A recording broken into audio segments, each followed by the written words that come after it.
আসসালামু আলাইকুম। আজ বৃহস্পতিবার 19 সেপ্টেম্বর 2024। আমন্ত্রণ ফ্রেন্ডলি মোবাইল প্রবাস টাইম বুলেটিনে। সাথে আছি আমি স্মরণী। শুরুতেই জানাবো শিরোনাম। ওমানের বাংলাদেশ দূতাবাসে সিন্ডিকেটের আধিপত্য, চরম বিরক্ত প্রবাসীরা। 5 মাস ধরে সৌদিতে বন্দী 3 ছেলে, দুশ্চিন্তায় দিশেহারা মা। চট্টগ্রামে প্লেন থেকে যাত্রী গ্রেপ্তার, মিলল 2.5 কোটি টাকা রিয়াল দিরহাম। ফের কলিং ভিসা চালু করল মালয়েশিয়া, যেতে পারবেন বাংলাদেশিরা। বৈধ হওয়ার সুযোগ দিচ্ছে পর্তুগাল, কপাল খুলল 10,000 বাংলাদেশির।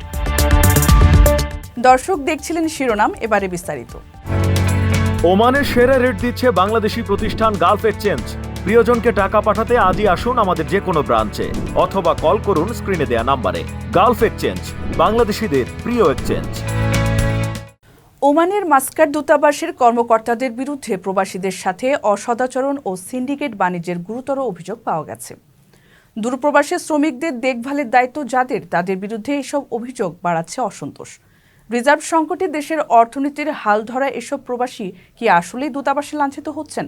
উত্তর বেরিয়ে আসে তাদের ভাষ্যেই।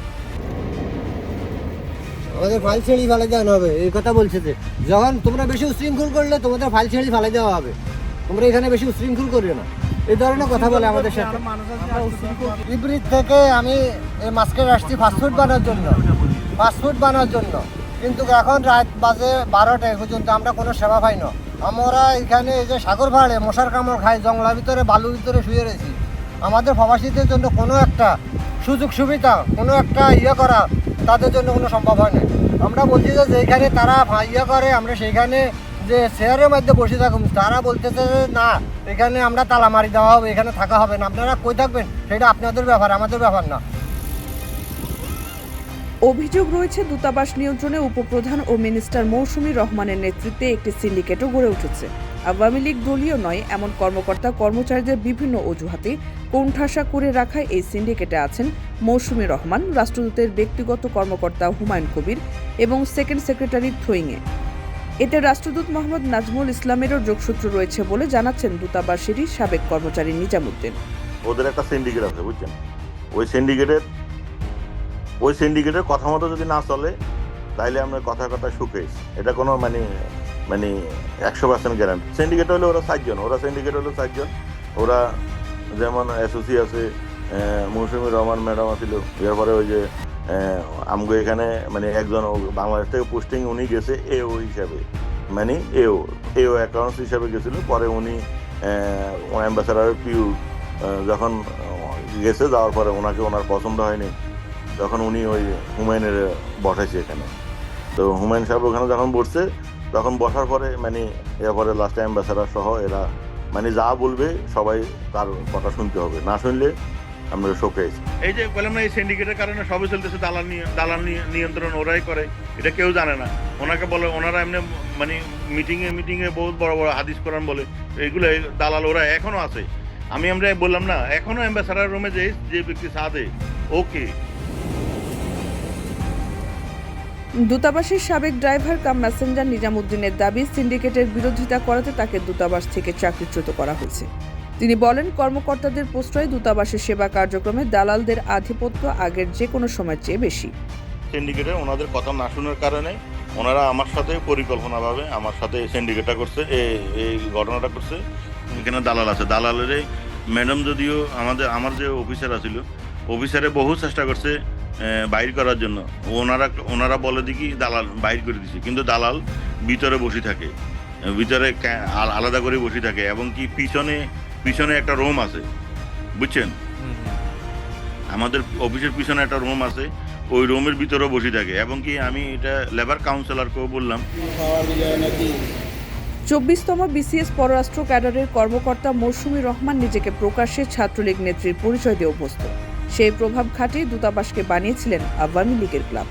আওয়ামী লীগের ক্লাব তৈরি করছে ওরা, আওয়ামী লীগের ক্লাবের মতো আপনি দেখবেন, আপনি দেখেন ওখানে যাই হয়তো অনেক লোকের কাছে পিকচারও পাবেন, ওখানে ছবি টবি লাগাইয়া শেখ মুজিবের বিশাল বড় করে এক ছবি টবি লাগাইয়া ওরা আওয়ামী লীগের গ্লাস ফিটিং করি ওখানে ক্লাবের মতো করে রেখেছে। ওখানে এটা উপরেরটা হইলো পুরোটাই ক্লাব, সোজা কথা। উপরে একটা লোক অ্যাম্বাসাডারের সাথে দেখা করতে পারে না, কোনো একটা বাঙালি যদি হয়রানি হয় অ্যাম্বাসাডার কাছে যাইতে পারে না, যাইলেও ওনার ওখানে পিইউ আছে, আটকে রাখে, এসএসসির কাছে পাঠায়। ওনারা আমাদের পাসপোর্টের কথা বলতেছেন, জন্ম নিবন্ধন ঠিক মতো পায় না, জন্ম নিবন্ধন সংশোধন করতে যাই হয়রানি হয়, জন্ম নিবন্ধন সংশোধন করতে যায় গালিগালাজ শুনে।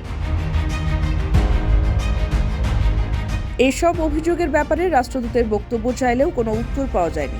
একাধিক প্রবাসীর সঙ্গে আলাপ করে প্রবাস টাইম জেনেছে এই সিন্ডিকেটে দৌড়াতে প্রবাসীরা কাঙ্ক্ষিত সেবা পাচ্ছে না, উল্টো পদে পদে হয়রানির শিকার হচ্ছেন। তাই সকল অব্যবস্থাপনা নিরসনে ওমান দূতাবাসকে সিন্ডিকেট মুক্ত করার দাবি উঠেছে। অন্তর্বর্তী সরকারের কাছে অসৎ কর্মকর্তাদের প্রত্যাহারের দাবি জানিয়ে প্রবাসীরা বলছেন, কাঙ্ক্ষিত মানের সেবা পেলে তারা দেশে আরও বেশি রেমিটেন্স পাঠাতে পারবেন। কারো কাছে স্বপ্ন পূরণ, কারো আনন্দের উপলক্ষ, আবার কারো জীবন পাল্টে দেওয়ার মুহূর্ত, কখনো জীবন বাঁচাতে সর্বোচ্চ গতিতে উড়ে চলা, কারো আবেগের শেষ মুহূর্ত, আপনজনের শেষ বিদায়ে সামিল হওয়া। এমন সব ইচ্ছে পূরণে সর্বনিম্ন ভাড়ায় দ্রুতগতির বাহন প্রবাসীর হেলিকপ্টার।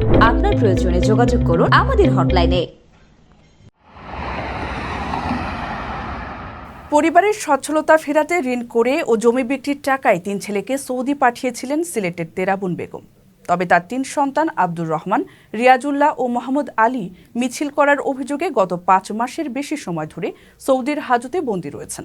সেই চিন্তায় না খেয়ে ঘুমিয়ে ছেলেদের মুক্তির জন্য বিভিন্ন জনের কাছে ছুটে বেড়াচ্ছেন ওই মা। পরিবার সূত্রে জানা যায়, বাবার মৃত্যুর পর বড় ছেলে আব্দুর রহমান প্রথমে সৌদি যান, এরপর 2 ভাই রিয়াজুল্লাহ ও মোহাম্মদ আলীকেও সেখানে নিয়ে যায় সে। 3 জন একসঙ্গে সৌদির রিয়াদের হারা এলাকায় থাকতেন। আগে জায়গা জমি থাকলেও 3 ছেলে প্রবাসে যাওয়ার পর তাদের আয়ের উপরই নির্ভরশীল ছিল তেরাবুন বেগমের সংসার। এখন তারা সবাই হাজতে থাকায় পরিবারের আর্থিক অবস্থাও খারাপের দিকে যাচ্ছে। স্বজনেরা জানান, সৌদি আরবের হারা এলাকায় গত এপ্রিলে মিছিল করেছিলেন একদল বাংলাদেশি। এর জেরে 10 এপ্রিল রাতে 3 জনকে আটক করে নিয়ে যায় সৌদি পুলিশ। এরপর থেকে তারা 3 জনই হাজতে রয়েছেন।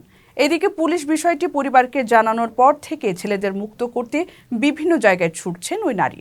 তাদের ছাড়িয়ে নেওয়ার জন্য বিভিন্ন জায়গায় কাকুতি মিনতি করেও লাভ হচ্ছে না জানিয়ে তিনি ছেলেদের দ্রুত মুক্তির ব্যাপারে সংশ্লিষ্ট মন্ত্রণালয় ও দপ্তরগুলোর সহযোগিতা চেয়েছেন। প্রবাসীদের বিনিয়োগের শতভাগ নির্ভরযোগ্য প্রতিষ্ঠান প্রবাসীর সিটি লিমিটেড। এখানে বিনিয়োগ করে হালাল মুনাফা অর্জন করুন। 2.5 কোটি টাকা রিয়াল দিরহাম সহ দুবাইগামী যাত্রীকে প্লেনের ভেতর থেকে আটক করা হয়েছে। বৃহস্পতিবার সকালে চট্টগ্রামের শাহ আমানত আন্তর্জাতিক বিমানবন্দরে জাকির হোসেন নামের ওই যাত্রীকে আটক করে শুল্ক গোয়েন্দা ও এনএসআই টিম। তিনি ঢাকা বিমানবন্দর থেকে সকাল 7:30টায় ইউএস বাংলা এয়ারলাইনের দুবাইগামী আন্তর্জাতিক ফ্লাইট BS 343 যোগে চট্টগ্রাম বিমানবন্দরে আসেন। তার কাছে 7,70,000 সৌদি রিয়াল এবং 46,000 UAE দিরহাম পাওয়া যায়, যা 2,05,714 মার্কিন ডলারের সমতুল্য, বাংলাদেশি টাকায় প্রায় 2.5 কোটি টাকা। বিমানবন্দরের একজন কর্মকর্তা জানান, বিপুল পরিমাণ বৈদেশিক মুদ্রা সহ আটক হওয়া ওই যাত্রীকে শুল্ক গোয়েন্দা কর্তৃক মানি লন্ডারিং আইনে মামলা দায়েরের মাধ্যমে পতেঙ্গা মডেল থানায় হস্তান্তর করা হবে। ওই যাত্রী প্রায়ই মধ্যপ্রাচ্যে যাতায়াত করেন এবং সে পাচার কাজে জড়িত।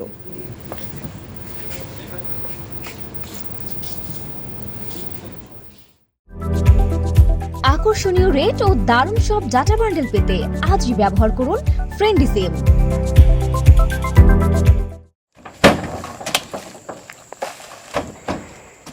পামবাগানে কাজের জন্য বাংলাদেশি সহ বিদেশ কর্মী নেবে মালয়েশিয়া।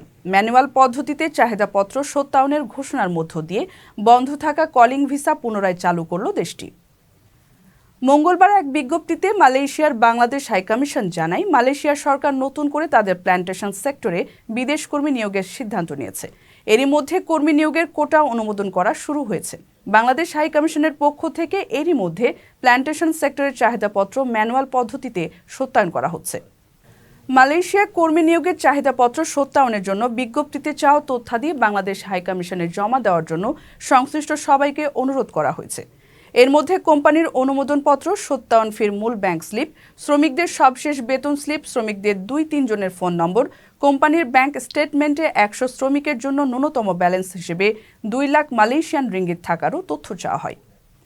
এছাড়া কোম্পানির মধ্যে চুক্তি, মালয়েশিয়ার সংশ্লিষ্ট মন্ত্রণালয় কর্তৃক কোটা অনুমোদনপত্র সহ সকল নথি 2 সেট তৈরি করে 1 সেট মূল এবং 1 সেট অনুলিপি হিসেবে দিতে হবে।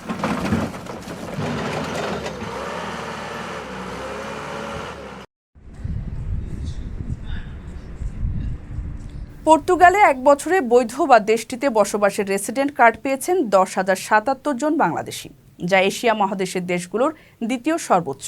প্রথম অবস্থানে রয়েছে ভারত, যাদের 12,185 জন নাগরিক নিয়মিত হয়েছেন। 2023 সালের অভিবাসন রিপোর্টে দেখা যায় পর্তুগালে বর্তমানে 10,44,238 জন বিদেশি নাগরিক বসবাস করছেন, যা দেশটির মোট জনসংখ্যার 10% বেশি।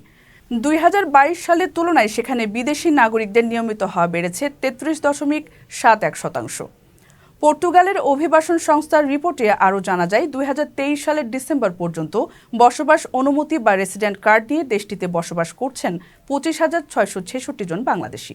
এর মধ্যে পুরুষ 20,395 জন এবং নারী 5,271 জন। গত বছর দেশটিতে সবচেয়ে বেশি বৈধতার কার্ড পেয়েছে ব্রাজিলের নাগরিকরা। দেশটির 1,47,262 জন নাগরিক নিয়মিত হয়েছেন। বিশ্বের সবগুলো দেশের হিসেবে বলা যায় বাংলাদেশের অবস্থান সপ্তম। বাংলাদেশের ঠিক পরে রয়েছে ইতালি, নেপাল, যুক্তরাজ্য। পর্তুগালে অভিবাসন প্রত্যাশী বাংলাদেশির সংখ্যা আগের চেয়ে বাড়ছে বলে ধারণা করা হচ্ছে। দেশটির অভিবাসন সংস্থা আইমার আবেদন প্রসেসের দীর্ঘসূত্রিতার কারণে আরও 20,000-এর বেশি বাংলাদেশি বৈধতার অপেক্ষায় রয়েছেন। দর্শক, দেখছিলেন ফ্রেন্ডলি মোবাইল প্রবাস টাইম বুলেটিন। শেষ করার আগে শিরোনামগুলো জানিয়ে দিচ্ছি আরও একবার। ওমানের বাংলাদেশ দূতাবাসে সিন্ডিকেটের আধিপত্য, চরম বিরক্ত প্রবাসীরা। 5 মাস ধরে সৌদিতে বন্দী 3 ছেলে, দুশ্চিন্তায় দিশেহারা মা। চট্টগ্রামে প্লেন থেকে যাত্রী গ্রেপ্তার, মিলল 2.5 কোটি টাকা রিয়াল দিরহাম। ফের কলিং ভিসা চালু করল মালয়েশিয়া, যেতে পারবেন বাংলাদেশিরা। বৈধ হওয়ার সুযোগ দিচ্ছে পর্তুগাল, কপাল খুলল 10,000 বাংলাদেশির। এই ছিল ফ্রেন্ডলি মোবাইল প্রবাস টাইম বুলেটিনের আজকের আয়োজনে। প্রবাসের সর্বশেষ সংবাদ পেতে ভিজিট করুন www.probastime.net। সাবস্ক্রাইব করুন আমাদের ইউটিউব চ্যানেল এবং চোখ রাখুন ফেসবুক পেজে। পরবর্তী বুলেটিন দেখার আমন্ত্রণ জানিয়ে আজকের মতো বিদায় নিচ্ছি আমি সরণী। সেই পর্যন্ত সবাই ভালো থাকবেন এবং নিরাপদে থাকবেন। আল্লাহ হাফিজ।